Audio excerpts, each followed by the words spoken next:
마약은 마약이 아니라 무기다.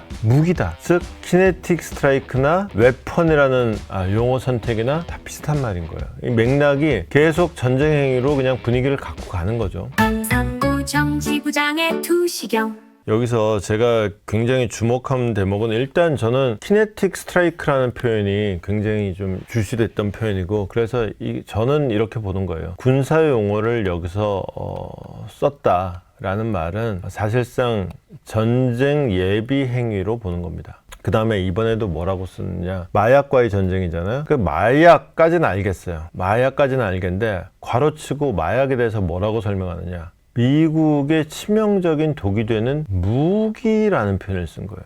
마약을 두고 무기라는, 말하자면 데들리 웨펀에 비슷한 말이 우리 어렸을 적에 그 유행했던 영화 있죠. 멜 깁슨의 영화 리셀 웨펀이 데들리 웨펀하고 비슷한 말이겠죠. 웨펀이에요, 웨펀. 마약은 마약이 아니라 무기다.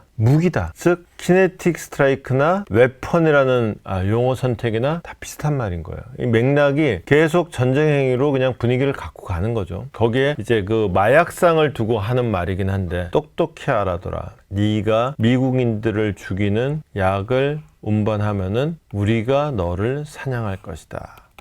여기서는 분명히 약을 갖고 하는 얘기로 강조는 합니다. 그런데 그 앞서서 키네틱 스트라이크나 웨펀이나에서 의미를 분명히 했다. 그리고 이 헌팅의 의미가 결국은 전쟁이 될 것이다. 그리고 대놓고는 이제 마약상을 두고 하는 얘기 같지만은 여기서 말하는 유라는 거는 결국은 마두로가 되지 않겠는가 싶은 생각도 동시에 드는 장면인 거죠. 그 한 장을 카피를 안 해서 좀 왔다 갔다 하고 있습니다. 지금 베네수엘라 앞바다 상황을 보면요, 이오지마 상륙 강습단, 그 다음에 제22 해병대 강습단, 그 다음에 뭐가 열대, F-35 열대면은요, 이거는 뭐 어지간한 나라의 공군 전력보다도 센 거예요. 이런 데가 지금 가 있다. 물론 공군 전력만 가지고 전쟁을 치르진 못합니다. 그리고 이제 저 해병대만 가 있다고 해서 해병대 갖고 이제 상륙은 할 수 있겠지만은 그 지상 작전을 벌이는 데는 어느 정도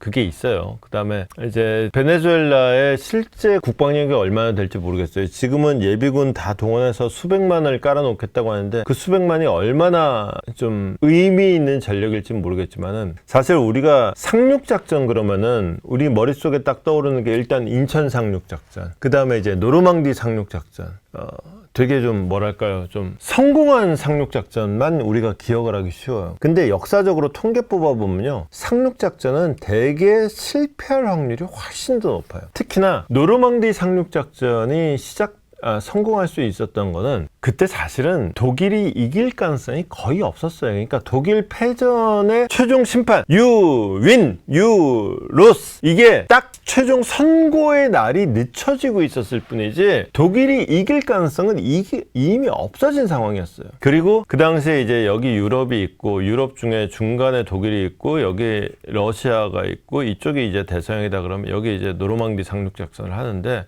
사실 그 당시에 독일의 병력의 대부분은 러시아에 가 있었어요. 그러니까 이쪽이 사실은 비었던 거예요. 여기 전력이 이쪽에 대개가 있느라고 여기 별로 없었어요. 그러니까 노르망디 상륙작전을 성공할 수가 있었던 거예요.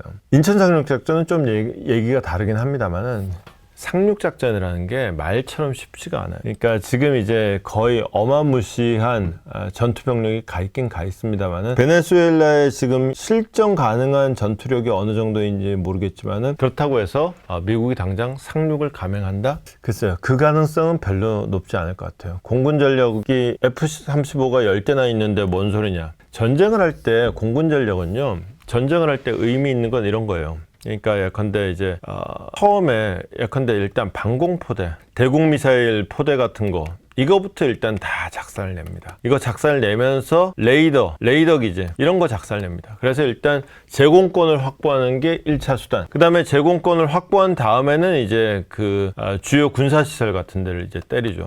근데 초기 공격에서 제공권을 확보를 못하면은 말짱 도루묵이에요. 그때부터는 공군은 거의 아무짝에도 쓸데없다 라고 생각해도 돼요. 실제 전쟁에서는.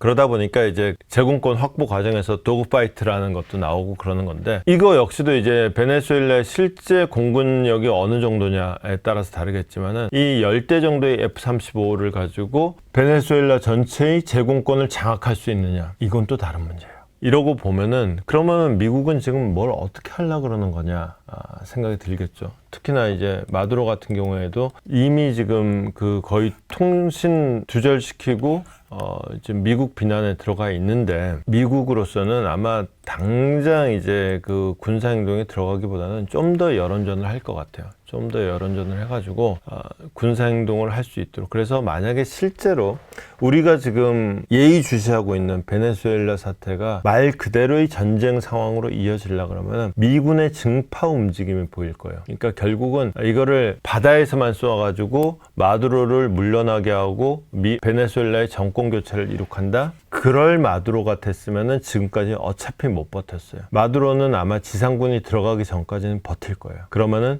지상군이 들어가서 카라카스까지 들어간다?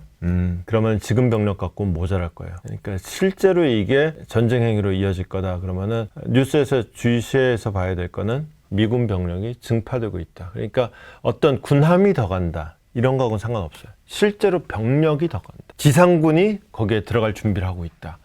이 사인이 없다면은 현재 굉장한 전력이 가 있는 건 사실. 근데 그거는 베네수엘라의 정권 교체까지 이룩하기에는 글쎄요, 제가 보기에는 조금 부족한 병력이 아닌가 싶기도 합니다. 일단은 당장 뭐가 벌어지기보다는 좀 더 이제 말싸움, 명분 싸움이 좀 더 벌어지지 않겠는가, 제 생각입니다. 오늘도 밝혀본다 두시경 너머의 진실. 복잡한 세상 단 하나의 눈, 기자의 시선이